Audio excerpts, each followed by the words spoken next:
पैर बांध दिए। कहते हैं हमको ना परमिशन मिली है। मैंने कहा किसने परमिशन दी? कहते नगर निगम ने। तो मैंने कहा मुझे दिखाओ नगर निगम की गाड़ी कहाँ है? तो कहते नहीं हम अपनी तरफ से काम करते हैं। तो मैंने ना उनको बोला पहले मेरे पास कोई प्रूफ लेकर आओ कि तुम्हें नगर निगम की तरफ से भेजा गया, तब मैं इसको उठाने दूंगी।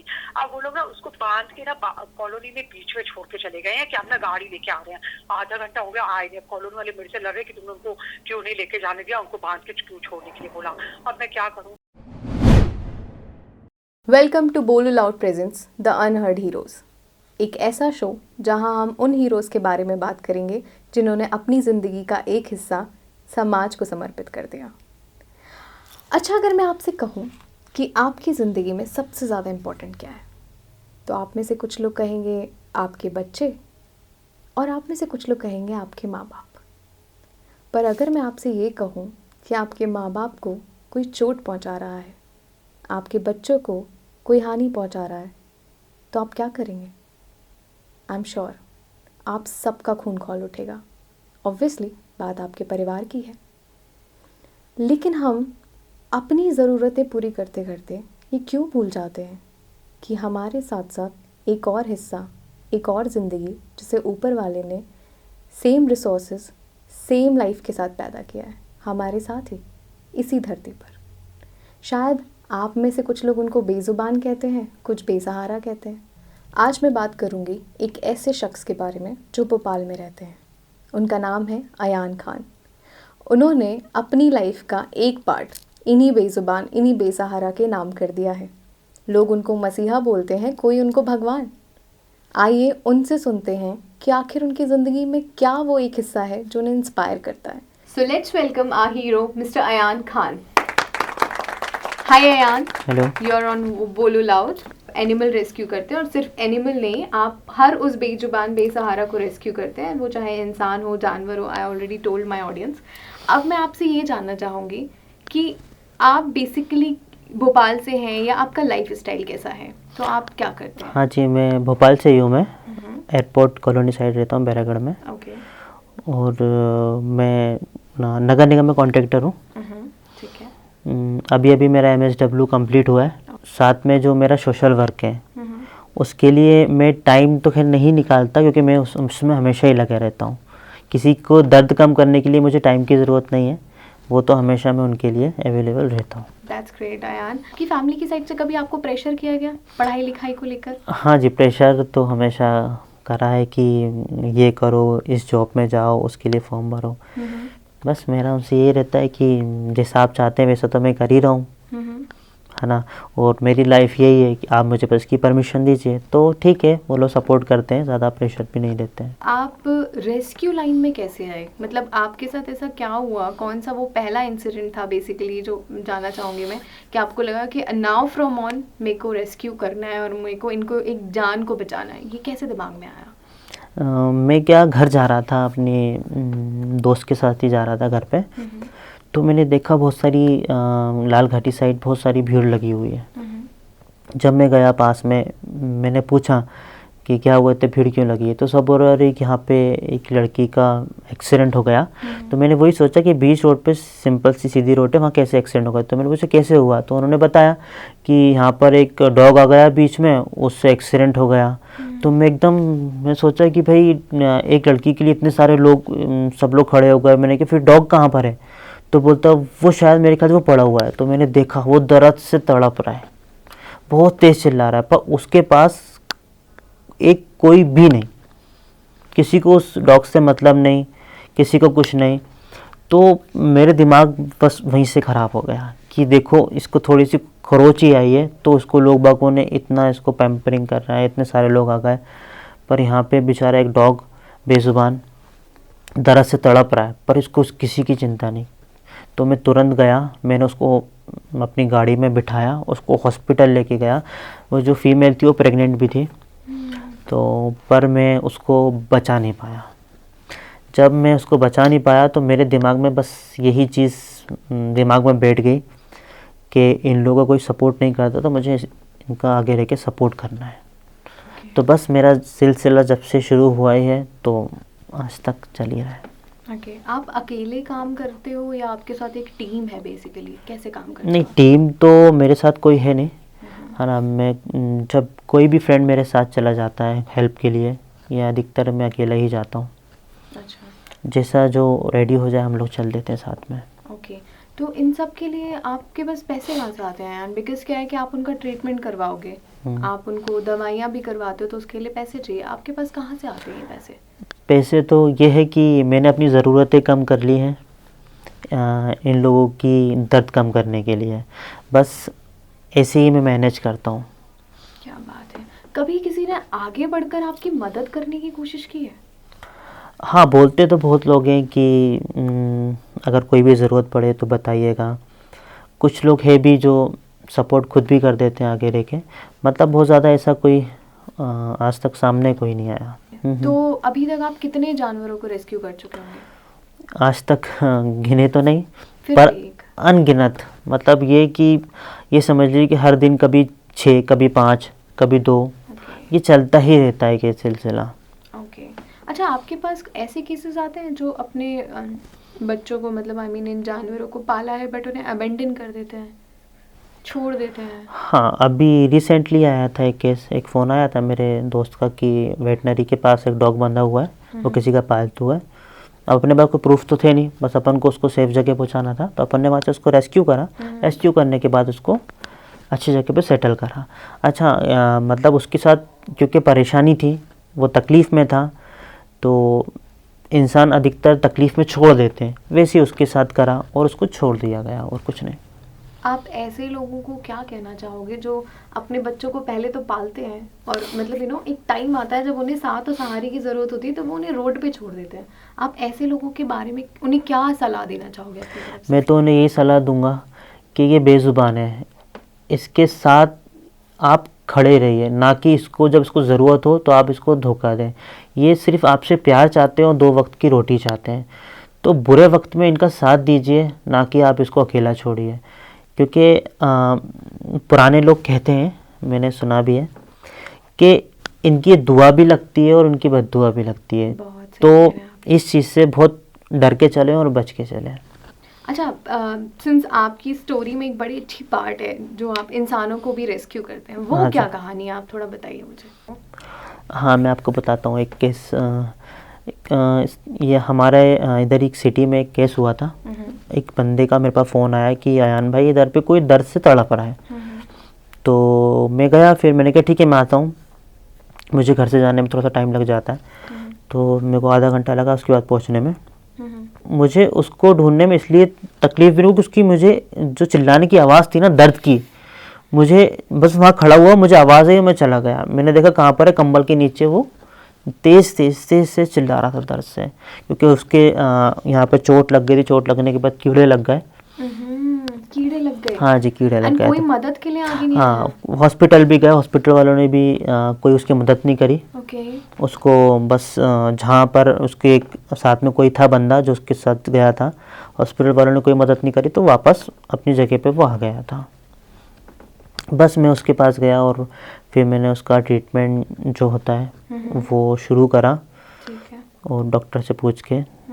तो वो एक दिन में ही, जो मैंने उसको एक पल तो रोते हुए देखा था, उसके नेक्स्ट दिन उसको हंसते हुए देखा, तो मेरे लिए यही बहुत बड़ी चीज़ थी। वो आज अपनी लाइफ में खुश है और जो छोटे मोटे काम करते हैं वो कर रहा है और बढ़िया जी रहा है। राजू, कैसा लग रहा है आप? ठीक है, अब अच्छा लग रहा है। अच्छा लग रहा है? अब बिल्कुल ठीक हो? अच्छा यान, आपने कभी किसी फीमेल को रेस्क्यू किया है? हाँ जी, फीमेल को इंसानों की बात जी करूं मैं तो। जी मैंने किया है रेस्क्यू। क्या स्टोरी थी वो? एक सुनीता नाम की एक बच्ची थी, बच्ची या वो जो भी थी, बड़ी थी। तो मैं तो उसको इसलिए बच्ची बोलता हूँ कि वो मुझे पापा बोलती थी। क्या बात है ना, तो मेरे पास फ़ोन आया एक वहीं पर ही रेलवे से एक बंदे का कि भाई इधर पे एक फ़ीमेल है, वो सबको मारती है और उसके पास से स्मेल इतनी आ रही है कि हमें वहाँ पे दिक्कत हो रही है ना। और काफ़ी टाइम से उसने खाना भी नहीं खाया, बहुत तकलीफ़ में। तो मैंने कहा ठीक है मैं आके देखता हूँ। जब मैं उसके पास गया, मेरे साथ मेरे दोस्त भी थे, तो उस टाइम पे हमें थोड़ी दिक्कत तकलीफ़ हुई थी, पर ठीक है कोई दिक्कत नहीं। मैं जैसे ही गया उस फीमेल के पास, मैंने देखा कि भाई वो उसके पास बहुत सारी मक्खियाँ भिनक रही हैं और बहुत तकलीफ़ में थी वो। अरे ऐसा क्या हो गया था उसको? वो पैरालिसिस थी और उस टाइम पे मुझे ऐसा लगता है उसके साथ हो सकता है गलत काम हुए हों, ओके। है ना, क्योंकि वो कोई भी उसके पास जा रहा था तो वो उनको मार रही थी, है ना, बोलती मुझे टच मत करो, मेरे पास मत आओ। तो जब मेंटल ट्रॉमा हाँ कहीं ना कहीं हाँ हो सकता है वो दिमाग उसके में साथ था। कुछ ना कुछ तकलीफ़ हुई हो। तो हम लोग गए, फिर हमने देखा कि भाई इतनी बुरी हालत हो रही है उसकी, तो उसके पास स्मेल इतनी आ रही थी कि उसके पास खड़े होना बहुत मुश्किल था। तो हमने डिसाइड करा कि हम उसके कपड़े यहीं पर ही चेंज करवाते हैं किसी फीमेल से, फिर हम उसको लेके जाते हैं। पर इतनी स्मेल में तो कोई हेल्प करने को तैयार नहीं था। फिर एक आंटी जा रही थी वहाँ से, तो हमने उनसे बोला कि आंटी आप थोड़ा सा हेल्प करिए इनको, हम आपको पेमेंट कर देते हैं। तो आंटी एग्री हो गई, उन्होंने बोला चलिए, बोले कपड़े चेंज करवाने के हमें 200 मिल रहे हैं 2 मिनट के लिए, तो क्या बुरे। तो वो हमारे साथ तुरंत आई और जैसे ही वो उसके पास गई तो उन्होंने वो 200 रुपीज़ हमें वापस दे दिए और बोला हमसे नहीं हो पाएगा। अरे बाप रे। तो फिर हमारे लिए और थोड़ी सी दिक्कत हो गई। तो मैंने उसी टाइम सोचा कि चलो हम कुछ करते हैं। फिर हमने थोड़ी बहुत साफ़ सफाई करके उनको कपड़े जिससे पहनाए। फिर हम उनको देन 5-10 मिनट में उनको लेकर गए, रेस्क्यू करके हॉस्पिटल लेके गए। वहाँ पे जो डॉक्टर थे उन्होंने अपना ट्रीटमेंट शुरू करा और सबकी नज़र में तो वो एक पागल थी, है ना, कि वहाँ पर भी हम हॉस्पिटल गए तो वो थे यार ये तो पागल है, तो मार रही है, ट्रीटमेंट भी नहीं करने दे रही। तो फिर जैसे भी हमने उनको हाथ पकड़ के जो उनका ट्रीटमेंट था वो करवाया, उनको भरोसा दिलवाया कि हम आपके सपोर्टर हैं, आप कुछ गलत हाँ नहीं आप हम आपके साथ खड़े हुए हैं और हम आपका ट्रीटमेंट करवाना है। ओके। तो वो थोड़ी इस चीज़ को समझी। फिर उन्होंने ट्रीटमेंट शुरू हुआ, फिर उनमें थोड़ा सुधार आया। ओके। फिर उनमें सुधार आया तो उन्होंने मुझे अपना एक फादर मान लिया। वो मेरे को हमेशा बोलती थी पापा आ गए, मतलब मैं जैसे ही अपने काम ख़त्म करने के बाद मैं हॉस्पिटल जाता था उनके पास रोज़ सुबह शाम, तो बिल्कुल देखती सी एकदम खुश हो जाना कि वो पापा आ गए, पापा आ गए। अभी कहाँ है?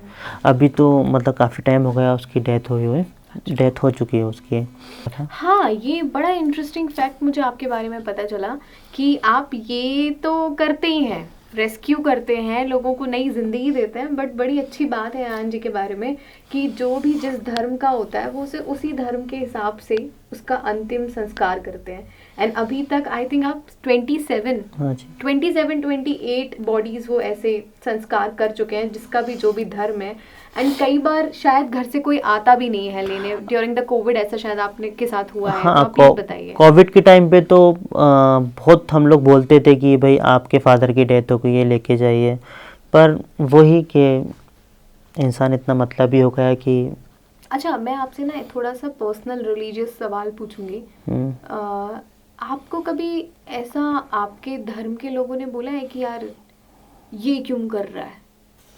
हाँ, वो जब मैंने एक पिग रेस्क्यू कर रहा था, मैं पिग रेस्क्यू करता, उस टाइम पे ज़रूर कुछ लोगों के गलत कमेंट्स होते हैं कि वो हम लोगों मुस्लिमों में नापाक माना जाता है, नापाक माना जाता है। तो यही बोलते हैं अरे यार तुमने तो उसको हाथ लगा लिया, अब तुम्हारी नमाज नहीं होगी, अब तुम्हारी इबादत कबूल नहीं होगी, ऐसा ऐसा सब लोग। तो आप उनको क्या जवाब देते हैं? मैं उन्हें यही बोलता हूँ कि अगर मतलब इस बारे में अगर आपको जानना है कि मेरी नमाज़ कबूल नहीं होगी, मेरी इबादत कबूल नहीं होगी, जो आपसे बड़े लेवल के जो आलिम लोग होते हैं आप उनके पास जाइए, उनसे पूछिए कि मेरा क्या कबूल होगा क्या कबूल नहीं होगा। और वैसे भी कबूल करने वाला ऊपर वाला, आप कौन होते हैं।